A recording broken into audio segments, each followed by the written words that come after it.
বাবা, তুমি আমাকে জন্ম দিয়েছ কোনো আশা না করে, অনেকে কষ্ট করে আমাকে মানুষ করেছ।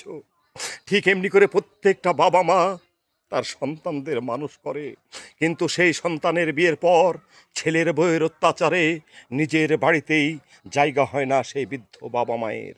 বিলেতি পোষা কুকুরটার জন্য দামি দামি মাছ মাংস খাবার জোটে, কিন্তু অসহায় বৃদ্ধ বাবা মাকে একমাত্র নুন ভাতও দেয় না এই যুগের আধুনিকা পাশ্চাত্য শিক্ষায় শিক্ষিতা বেমান অকৃতজ্ঞ বৌমারা।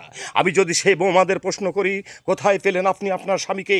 আপনার শাশুড়ি কিন্তু 10 মাস 10 দিন গর্ভযন্ত্রণা ভোগ করে আপনার স্বামীকে জন্ম দিয়েছিল। আপনার শ্বশুরমশাই কিন্তু তার প্রয়োজনে অর্থ খরচ করে আপনার স্বামীকে লেখাপড়া শিখিয়েছিল। আপনার বাবা মা কিন্তু সেটা করেনি। আর আপনারা কি করছেন? আপনারা কি করছেন? ছেলের কাছ থেকে বৃদ্ধ বাবা মাকে আলাদা করে বৃদ্ধ বয়সে পাঠিয়ে দিচ্ছেন ওই বৃদ্ধাশ্রমে।